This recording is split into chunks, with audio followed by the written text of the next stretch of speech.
আসসালামু আলাইকুম। তোমরা সবাই কেমন আছো? আল্লাহর রহমতে আমি ভালো আছি। তোমাদের প্রত্যেককে অনলাইন রসায়ন ক্লাস করার জন্য স্বাগতম।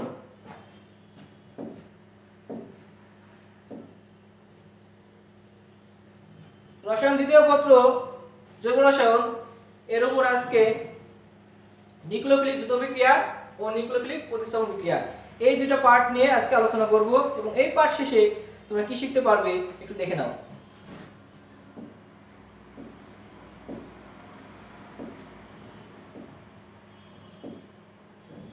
দেখো, নিউক্লিওফিলিক যুদ্ধ বিক্রিয়া কি সেটি বলতে পারবে এবং নিউক্লিওফিলিক প্রতিস্থাপন বিক্রিয়া কি সেটিও তোমরা বলতে পারবে। আবার একাণবিক নিউক্লিওফিলিক বিক্রিয়ার কৌশল ব্যাখ্যা করতে পারবে। চলো একটু দেখে নাও। আবার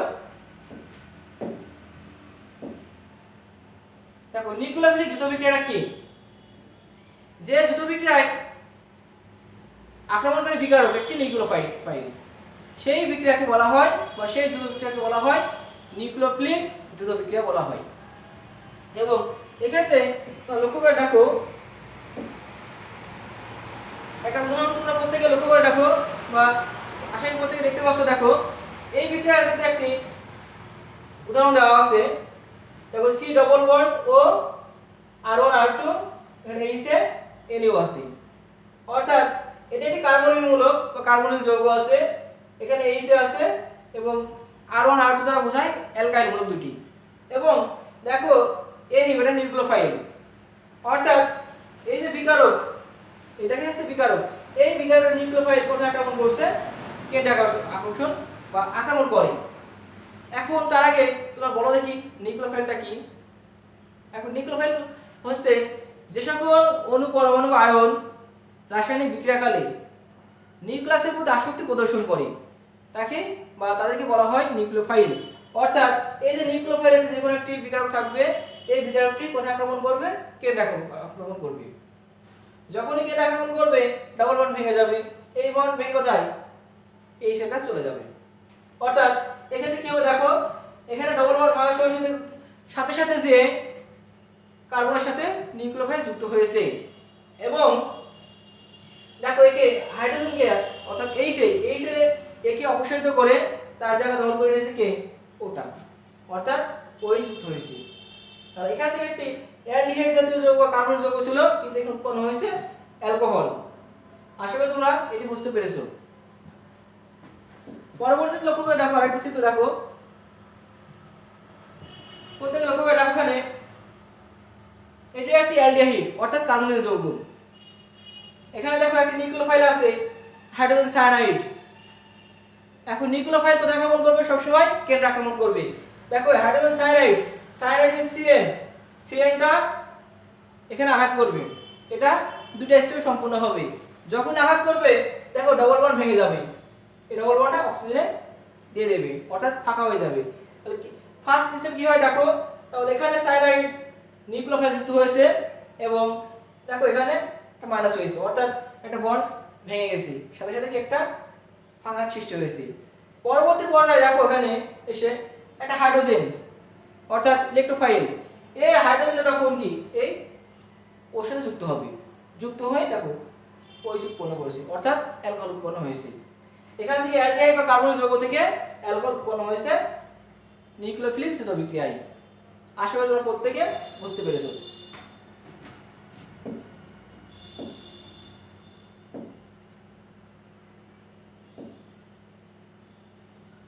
তাহলে এবার দেখে নাও প্রতিস্থাপন বিক্রিয়া। তাহলে প্রতিস্থাপন বিক্রিয়াটা কি? যখন কোনো যৌগে একটি পরমাণুকে অপর পরমাণু দ্বারা অপসারণ করা হয়, তাহলে সেই বিক্রিয়াকে বলা হয় প্রতিস্থাপন বিক্রিয়া। কিন্তু এক্ষেত্রে কি বলা আছে? দেখো, অ্যালিফ্যাটিক নিউক্লিওফিলিক প্রতিস্থাপন বিক্রিয়া। অ্যালিফ্যাটিক নিউক্লিওফিলিক প্রতিস্থাপন বিক্রিয়া, যে প্রতিস্থাপন বিক্রিয়ায় আক্রমণকারী বিকারক একটি নিউক্লিওফাইল, সেই প্রতিস্থাপন বিক্রিয়াকে বলা হয় নিউক্লিওফিলিক প্রতিস্থাপন বিক্রিয়া। অর্থাৎ একজনের জায়গা অন্যজন দখল করে নেবে, সেই প্রক্রিয়াকে বলতে পারি প্রতিস্থাপন বিক্রিয়া। এবং ওই বিকারকটি যদি নিউক্লিওফাইল হয়, তবে তাকে নিউক্লিওফিলিক প্রতিস্থাপন বিক্রিয়া বলা হয়। এখন লক্ষ্য করে দেখো, এখানে বলা আছে ঋণাত্মক আধানযুক্ত শক্তিশালী নিউক্লিওফিলিক বিকারক। ঋণাত্মক আধানযুক্ত দেখো এখানে দেয়া আছে হাইড্রোক্সাইড আছে, সায়ানাইড আছে, OR আছে। অর্থাৎ অ্যালকক্সি গ্রুপ আছে। এবং নিরপেক্ষ অণু, নিরপেক্ষ অণু হচ্ছে অ্যামোনিয়া, পানি, অ্যালকোহল। এখানে নিরপেক্ষ বলতে এটা চার্জ শূন্য। দেখো এখানে অ্যালকোহল বা অ্যামোনিয়া বা অ্যামিন অর্থাৎ যৌগ অবস্থায় পরমাণুগুলোর মোট চার্জ শূন্য, সেই জন্য দেখে নিরপেক্ষ অণু বলা হয়। আর এখানে বলা আছে কি ঋণাত্মক আধানযুক্ত শক্তিশালী বিকারক সায়ানাইড বা এখানে হাইড্রোক্সাইড এগুলো শক্তিশালী, এবং আধা নিরপেক্ষ বা নিরপেক্ষ অণু পানি, অ্যামোনিয়া, অ্যামিন, অ্যালকোহল এগুলো নিরপেক্ষ অণু। এখন এই অণুগুলো কি হবে, এখান থেকে যখন তোমার নিউক্লিওফিলিক পরিচয় বিক্রিয়া সম্পূর্ণ হবে হওয়ার সময় অ্যালকাইল মূলক অর্থাৎ অ্যালকাইল হ্যালাইড মূলকটি ভেঙে যাবে। কোনটা ভেঙবে, ওখান থেকে হ্যালাইড আয়নটি অপসারিত হবে হ্যালাইড আয়ন রূপে। এভাবে নিউক্লিওফিলিক পরিচয় বিক্রিয়া সম্পূর্ণ হবে বা ঘটে থাকবে। একটু লক্ষ্য করে দেখো, তোমরা একটু লক্ষ্য করে উদাহরণ দেখো, এখানে নিউক্লিওফাইল আছে, এখানে নিউক্লিওফাইল, এবার একটা কার্বনযুক্ত যৌগ আছে অর্থাৎ অ্যালকাইল হ্যালাইড। H দ্বারা বোঝায় হ্যালোজেন মৌল। এখানে গ্রুপ 17 মৌলগুলো ক্লোরিন, ফ্লোরিন, ব্রোমিন, আয়োডিন অর্থাৎ এই মৌলগুলোকে মূলত হ্যালাইড মৌল বলা হয়। তাহলে এটা একটি অ্যালকাইল হ্যালাইড অর্থাৎ এখানে অ্যালকাইল মূলক নেই, কিন্তু ধরে নিলাম এই কার্বনের সাথে অ্যালকাইল মূলক যুক্ত আছে অর্থাৎ এটা একটা অ্যালকাইল হ্যালাইড। দেখো নিউক্লিওফাইলের বৈশিষ্ট্য কি, সবসময় কেন্দ্রে আক্রমণ করবে। দেখো এখানে ইন্ডিকেট করা আছে, সে কেন্দ্রে আক্রমণ করবে। আর এখান থেকে দেখো যে বন্ড কার্বনের সাথে এই বন্ডটি হ্যালোজেন রূপে পরিত্যক্ত হবে অর্থাৎ অপসারিত হবে। এখন দেখো এখানে যাই কি অবস্থা আছে, দেখো নিউক্লিওফাইলটা এই জায়গাটা দখল করে নিয়েছে হ্যালাইডের, এবং দেখো কি সুন্দরভাবে হ্যালাইডটা বা এখানে হ্যালাইড আয়ন রূপে অপসারিত হয়ে গেছে। এই বিক্রিয়াকে আমরা বলতে পারি নিউক্লিওফিলিক পরিস্থাপন বিক্রিয়া। অর্থাৎ দেখো হ্যালাইডের স্থানটি নিউক্লিওফাইল দখল করে নিয়েছে অর্থাৎ হ্যালাইডকে অপসারিত করেছে। এই যে অপসারণ, এই অপসারণটা মূলত নিউক্লিওফিলিক পরিস্থাপন বিক্রিয়া। অর্থাৎ নিউক্লিওফাইল কর্তৃক যেটা অপসারিত হচ্ছে তা একে বলা হবে নিউক্লিওফিলিক পরিস্থাপন বিক্রিয়া। এখন এই বিক্রিয়াটি দুইভাবে ঘটতে পারে, মূলত একটি SN1 বিক্রিয়া এবং SN2 বিক্রিয়া। অর্থাৎ SN1 বলতে বোঝায় একাণবিক নিউক্লিওফিলিক পরিস্থাপন বিক্রিয়া এবং SN2 বলতে বোঝায় দ্বিআণবিক নিউক্লিওফিলিক পরিস্থাপন বিক্রিয়া। অর্থাৎ এক্ষেত্রে আজকে আমরা তোমাদের সাথে আলোচনা করব SN1 বিক্রিয়া। চলো একটু দেখে নিই। তার আগে কয়েকটি উদাহরণ দেখে নাও। যেটা বললাম তোমার প্রতিস্থাপন বিক্রিয়ার কয়েকটি উদাহরণ দেখে নাও। এখানে বললাম যে অ্যালকাইল হ্যালাইড, দেখো RH আছে অর্থাৎ R দ্বারা বোঝায় অ্যালকাইল। কোনো হাইড্রোকার্বন থেকে যদি একটা হাইড্রোজেন চলে যায়, যে অবস্থা সৃষ্টি হয় সেই মৌলগুলোকে বলা হবে অ্যালকাইল মূলক। সে একটা উদাহরণ দেখো, এখান থেকে যদি আমরা মনে করি মিথেন CH4, এখান থেকে আমরা একটা হাইড্রোজেন অপসারিত করে দেব বা অপসারণ করা হয়, তবে বন্ড CH3 হয়। এই মূলকটিকে বলা হবে অ্যালকাইল মূলক। এবং এর একটা সাধারণ সংকেত আছে, তোমরা প্রত্যেকে মনে করে রাখবে CnH2n+1 অর্থাৎ কার্বন যার দ্বিগুণের চেয়ে একটা বেশি হলে সেই মূলককে আমরা অ্যালকাইল মূলক বলতে পারি। অর্থাৎ এই মূলকটিকে আর বলা হয়, আর অ্যালকাইল মূলক বলা হয়। দেখো আবার লক্ষ্য করো, সেজন্য বলা আছে এখানে কি RH অর্থাৎ অ্যালকাইল হ্যালাইড মূলক। এবং এখানে একটা দেখো নিউক্লিওফাইল আছে, যুক্ত আছে। এখন নিউক্লিওফাইলটি কোথায় আক্রমণ করবে, এর কেন্দ্রে আক্রমণ করবে, এর কেন্দ্রে আক্রমণ করবে। এখন লক্ষ্য করে দেখো যখনই কেন্দ্রে আক্রমণ করবে এর হাইড্রোজেনকে কি অর্থাৎ হ্যালাইডকে বা X কে দেখো হ্যালাইড আয়ন রূপে অপসারিত করেছে এবং তার জায়গা স্থান দখল করে নিয়েছে কে নিউক্লিওফাইল। অর্থাৎ এই বিক্রিয়াটিকে বলতে পারি নিউক্লিওফিলিক প্রতিস্থাপন বিক্রিয়া। আবার এখানে দেখো বলা আছে R+sp3 হাইব্রিডাইজড অর্থাৎ sp3 সংকরীকরণ। এই সংকরীকরণ সম্পর্কে তাদের ফার্স্ট ইয়ারে আলোচনা হয়েছে। যদি কেউ না বুঝতে পারো আমাকে নক করবা, ইনশাআল্লাহ আবার আমি বুঝিয়ে দেব। অর্থাৎ sp3 সংকরীকরণ একটু শর্ট করে বলে দিই, এটা হচ্ছে তোমার একটি s অরবিটাল এবং তিনটি p অরবিটাল, অর্থাৎ একটি s এবং তিনটি p এর সমন্বয়ে যে সংকরীকরণ হয় সেই সংকরীকরণগুলোকে বলা হয় sp3 সংকরীকরণ।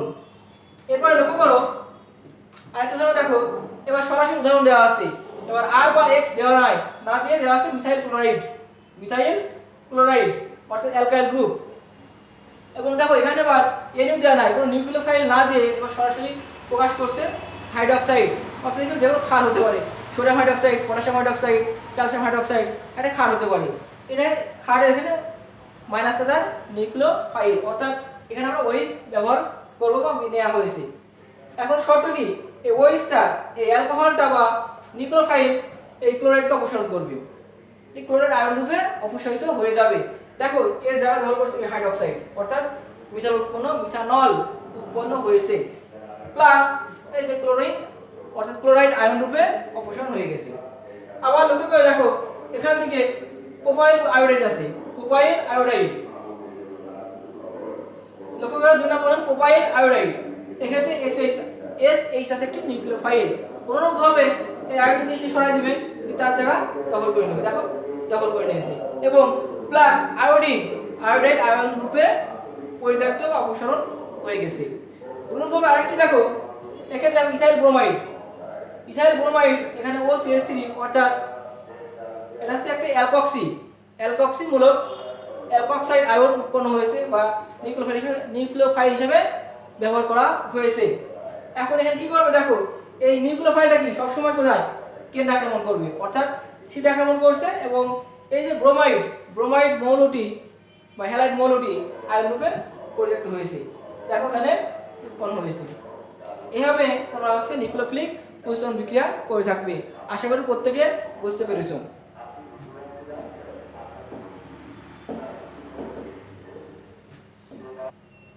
এখানে আজকে আমরা আলোচনা করব SN1 অর্থাৎ নিউক্লিওফিলিক প্রতিস্থাপন বিক্রিয়া মূলত দুইভাবে সম্পন্ন হয় বা দুইভাবে ব্যাখ্যা করতে পারি, একটা SN1 বিক্রিয়া, একটা SN2 বিক্রিয়া। আজকে আলোচনা করব SN1 বিক্রিয়া অর্থাৎ একাণবিক নিউক্লিওফিলিক বিক্রিয়া। তাহলে এটা বা বিক্রিয়া এটা কিভাবে ঘটে, এখন লক্ষ্য করো যে সকল নিউক্লিওফিলিক প্রতিস্থাপন বিক্রিয়ার গতি একটি মাত্র বিক্রিয়কের ঘনমাত্রার উপর নির্ভর করে তাকে বলা হয় একাণবিক নিউক্লিওফিলিক বিক্রিয়া বা প্রতিস্থাপন বিক্রিয়া।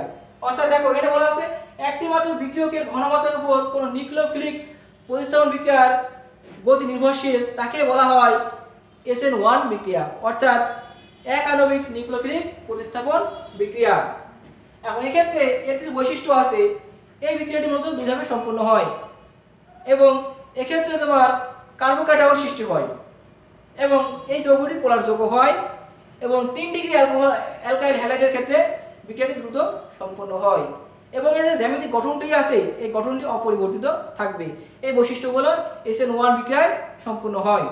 এখন লক্ষ্য করে দেখো একটা বিক্রিয়া দেওয়া আছে, বললাম এই বিক্রিয়াটি দুইভাবে সম্পন্ন হয় 2 স্টেপে। ফার্স্ট স্টেপ দেখো এখানে একটি 3 ডিগ্রি অ্যালকাইল হ্যালাইড আছে। এখন তোমরা 3 ডিগ্রি কিভাবে বুঝবে অ্যালকাইল হ্যালাইড, আবার লক্ষ্য করে পড়ে যায় দেখো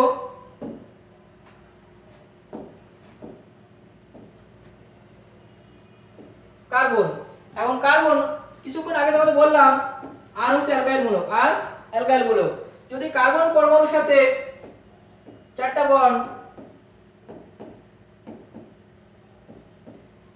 3টি অ্যালকাইল মূলক থাকে তবে 3 ডিগ্রি অ্যালকাইল হ্যালাইড বলা হবে, যদি 2টি থাকে তাহলে 2 ডিগ্রি অ্যালকাইল হ্যালাইড বলা হয়, যদি 1টি থাকে তবে 1 ডিগ্রি অ্যালকাইল হ্যালাইড বলা হয়। সেহেতু লক্ষ্য করে দেখো এখানে কার্বনের সাথে 3টি অ্যালকাইল মূলক আছে অর্থাৎ মিথাইল মূলক বিদ্যমান, তাই একে বলা হবে 3 ডিগ্রি অ্যালকাইল হ্যালাইড। এখন ফার্স্ট স্টেপে এসে এটা কি ভেঙে যাবে, ভেঙে গিয়ে কি কার্বোকাটায়ন উৎপন্ন হবে যেটা বৈশিষ্ট্য বললাম, এবং কি হ্যালাইড রূপে পরিত্যক্ত হয়। পরবর্তী টাইমে এখানে যে কার্বোকাটায়ন উৎপন্ন হয়েছে এই কার্বোকাটায়ন কোন নিউক্লিওফিলিক বিক্রিয়ার দ্বারা সরাসরি যুক্ত হয়ে উৎপন্ন হবে অ্যালকোহল, অর্থাৎ এখানে অ্যালকোহল উৎপন্ন হয়েছে। এক্ষেত্রে যে এই SN1 বিক্রিয়া এর সক্রিয়তার ক্রম আছে, সক্রিয়তার ক্রমে 3 ডিগ্রি অ্যালকাইল হ্যালাইডের বিক্রিয়া দ্রুত ঘটবে, তারপরে 2 ডিগ্রি, তারপরে 1 ডিগ্রি, এরপরে অ্যালকাইল হ্যালাইড, অর্থাৎ সক্রিয়তার ক্রমটা তোমরা প্রত্যেকে মুখস্থ করে রাখবে। এখন এই বিক্রিয়াটি চলো পড়ে যাই, পড়ে দেখে নি পড়ে।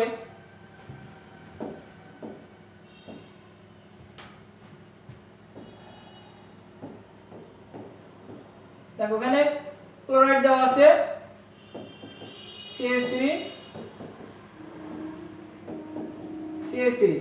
অর্থাৎ বিক্রিয়াটি কয় ধাপে সম্পূর্ণ হবে বললাম, বিক্রিয়াটি দুই ধাপে সম্পূর্ণ হবে। প্রথম ধাপে কি হবে, এখানে প্রথম ধাপে এই হ্যালাইড অর্থাৎ ক্লোরাইড আয়ন রূপে অপসারিত হয়ে যায়, হয়ে গিয়ে কার্বোকাটায়ন উৎপন্ন হয়। দেখো এখানে লক্ষ্য করো তাহলে CH3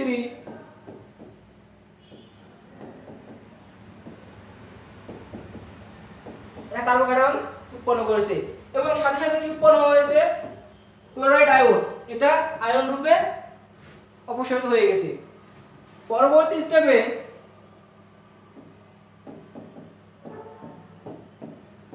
এই যে কার্বোক্যাটায়ন, এই কার্বোক্যাটায়ন যে কোনো একটি নিউক্লিওফাইল বিকারের সাথে যুক্ত হবে, যুক্ত হয়ে এক্ষেত্রে অ্যালকোহল উৎপন্ন হবে। এক্ষেত্রে দেখো এক্ষেত্রে অ্যালকোহল উৎপন্ন হয়েছে এবং এই বিক্রিয়াটিকে বলা হবে যে উৎপাদ উৎপন্ন হয়েছে, এই উৎপাদটি হচ্ছে 3 ডিগ্রি অ্যালকোহল।